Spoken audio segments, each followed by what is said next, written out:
भप शिवानंद महाराज शास्त्री चित्रकूट धाम official लोकांमध्ये अवतरित झाला, खाली आला।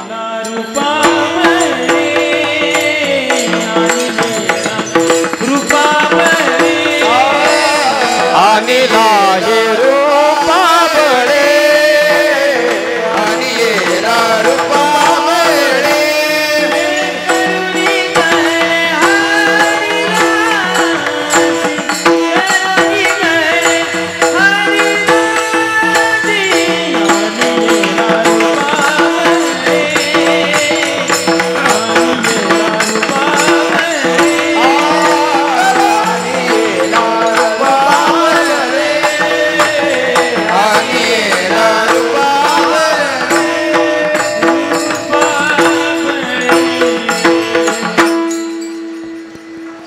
मथुरेमध्ये सज्जन हो, देवकी मातेच्या समोर परमात्मा प्रगट झाले, अवतरित झाले। मथुरेत अवतार घेतला देवानं, चतुर्भुज रूपानं परमात्मा अवतरित झाले। देवकी मातेनं पाहिलं, देवा तुम्ही वचन दिलं होतं की तुझ्या पोटी बालक रूपाने, पुत्र रूपाने मी जन्म घेईल म्हणून। तुम्ही बालक नाही, तुम्ही देवा मालक बनून आलात।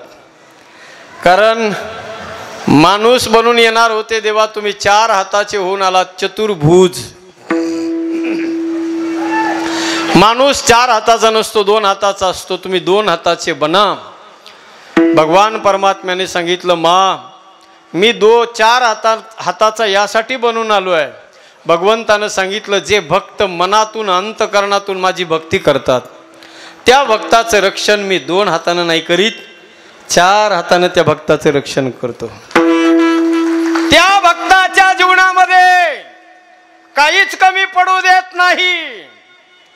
त्या भक्ताच्या झोळीमध्ये मी 4 प्रकारचे पुरुषार्थ टाकत असतो, धर्म अर्थ काम मोक्ष।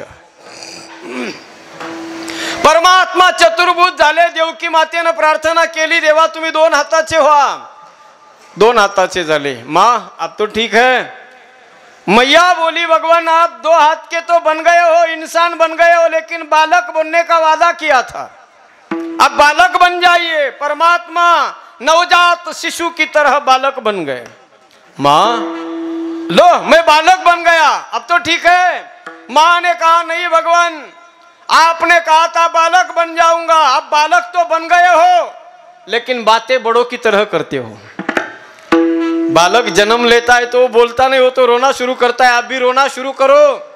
भगवान ने कहा, मैया मुझ पर कौन सी ऐसी आफत आ पड़ी है जो मैं रोना शुरू करूं। जीवन में कोई दुख आता है तभी इंसान रोना शुरू कर देता है, मेरे जीवन में कोई दुख है ही नहीं तो मैं क्यों रोऊं। माँ ने कहा, नहीं भगवान इस दुनिया का नियम है। बालक ज्या वेळेला या जगात जन्म घेतो ना सज्जन हो, त्यावेळेला त्या बाळाला रडावंच लागतंय, नाही रडलं तर बळजबरी त्याला रडवल्या जातं। त्याच्या मागे सायन्स आहे बघा, का रडवल्या जातं बाळाला, त्याचं कारण असं आहे, जन्माला आल्याबरोबर जेवढं जास्त बाळ रडल ना तेवढा त्याचा मेंदू, त्याचा भेजा विकसित होतो।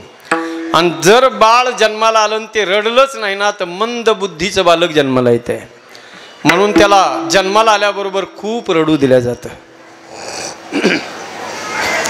भगवान परमात्म्याने रडायला सुरुवात केली। देवकी मातेला एवढा आनंद झाला, माय माऊल्यांनो इतका आनंद झाला, तिला त्या आनंदाला पारावार राहिला नाही। खऱ्या अर्थानं मी म्हणतो सज्जन हो, मला तर वाटतं की आईचं मातृत्वच त्या वेळेला सिद्ध होत असतं, ज्या वेळेला ती आई जेव्हा पहिल्या बालकाला, पहिल्या पुत्राला आपल्या जन्म देते त्यावेळेला त्या आईचं मातृत्व सिद्ध होत आहे। आता ही प्रक्रिया एवढी सोपी नाही, पुरुष मंडळीला याची जाणीव नसेल, पण आमच्या सगळ्या माय माऊल्याला विचारा सज्जन हो, ज्या वेळेला या आमच्या माता माऊल्या बाळाला जन्म देत असतात त्यावेळेला ती जी वेळ आहे, ती जी अवस्था आहे त्यांची, त्या अवस्थेचं नाव काय माहितीये, त्याला म्हणतात बाळांतपण। बाळाला जन्म देण्याची जी अवस्था आहे त्याला काय म्हणतात तुमच्याकडं, बाळांतपण। आता बाळांतपण हा जो शब्द आहे सज्जन हो, कैलास महाराज फार अवघड हा शब्द आहे। बाळांतपण हा जो शब्द आहे जरा बारकाईने लक्ष देऊ नाही का, एकतर झालं तर बाळ, हा नाही तर आईचा अंत, त्याचं नाव आहे बाळांत. पण म्हणजे जी माय आपल्या पुत्राला आपल्या बाळाला जन्म देण्यासाठी सज्ज न हो, आपल्या अंतकाळाच्या जी स्थिती आहे, जी दशा आहे, जी लेवल आहे, तिथपर्यंत जाऊन जी पोहोचत असते, अर्थात मरण स्वीकारायला जी माय तयार असते, कुणासाठी? आपल्या बाळाला जन्म देण्यासाठी. आणि तिला मरण हा शब्द का वापरलाय? कारण मरणाच्या ज्या यातना आहेत त्याच्यापेक्षा कित्येक पटीनं जास्त यातना आणि वेदना बाळाला जन्म देत असताना त्या आईला होतात सज्जन. परंतु एक लक्षात घ्या, एवढ्या सगळ्या ज्या वेदना ती आपल्या जीवनामध्ये सहन करते, आणि ज्या वेळेला बाळाचा जन्म होतो आणि बाळाचा जन्म झाला रे झाला, पहिली त्या बाळाची रडण्याची किलकारी त्या मातेच्या कानावर गेली की शरीराच्या सगळ्या वेदना एका क्षणात नष्ट होतात आणि तिचं मन आल्हादित होतं, आनंदित होतं. त्या बाळाच्या रडण्याच्या आवाजाने कुणीतरी रडत असतं आणि कुणाच्या तरी अंतकरण हसत असतं सज्जन. रडत असतं ते बालक, पण आईच्या अंतकरणाला आनंद असतो, मनातून आनंद असतो. देवकी मातेनं कृष्ण परमात्म्याला आपल्या हृदयाला लावलं सज्जन हो.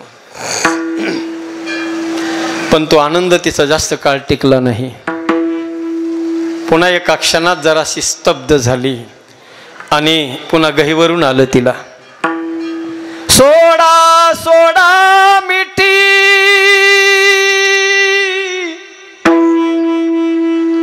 लपवा लपवा जग जेठी, जनी कंसासी कळेल माझ्या बाळासी मारील. कंसाला कळेल आणि तो कंस जसे माझे 6 बालक मारलेत तसं याला सुद्धा मारून टाकील, म्हणून तिच्या अंतकरण गहिवरून आलं. कृष्ण परमात्म्याने आईला सांगितलं, आई आता रडायचं नाही. आजपर्यंत ज्यांनी तुमच्यावर रडण्याची वेळ आणली ना, आता इथून पुढे त्यांची रडण्याची सुरुवात झाली. आता तुम्ही रडायचं नाही बाबा, आता एकच करा, नंदाच्या घराला माझं नेई गोकुळाला, नेई गोकुळाला माझं नेई गोकुळाला,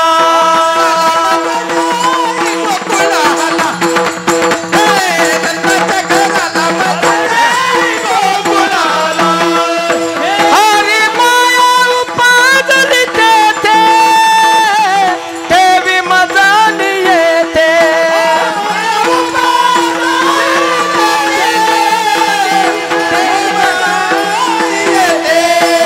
आनंदाच्या घराला माझं नेई गोकुळाला, नेई गोकुळाला माझं, हे नंदाच्या घराला माझं नेई गोकुळाला, हरी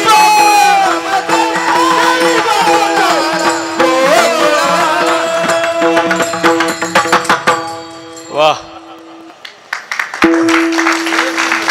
हा एक नंबर.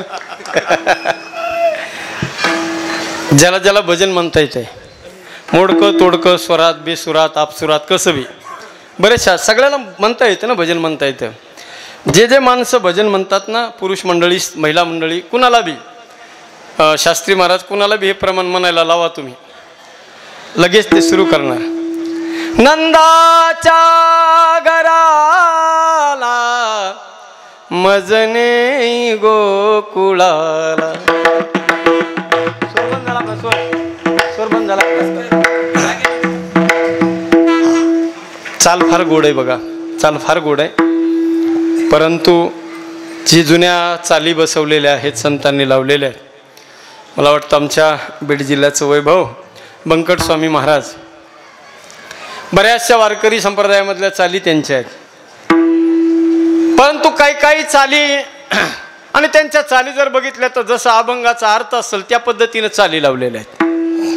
करुण प्रसंग असेल तर ती करुण प्रसंगाची चाल, आणि तो काळ वेळ साधून टायमिंग साधून त्या चाली लावलेल्या आहेत.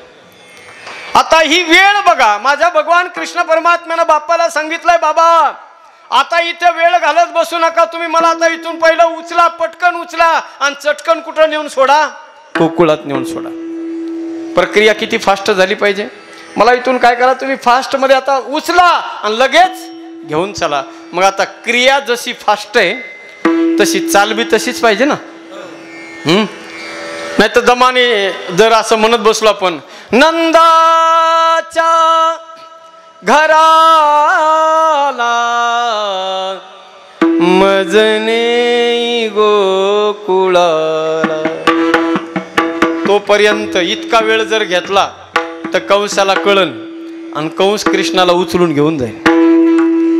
त्यामुळं जरा हिला अपडेट केलं शास्त्री महाराज चालेल. आणि नंदाच्या घराला मजने गोकुळाला, तुमचा पहिला दहा जेव्हा वाजला का तेव्हा चाल संपली. टाळ करायचे पहिले असे टाळ जे खाली हातात, खालच्या हाताशी वर येऊन वाजवायला, असं नुसतं वाजूस तर चाल संपून गेली पाहिजे. विठ्ठला विठ्ठला विठ्ठला.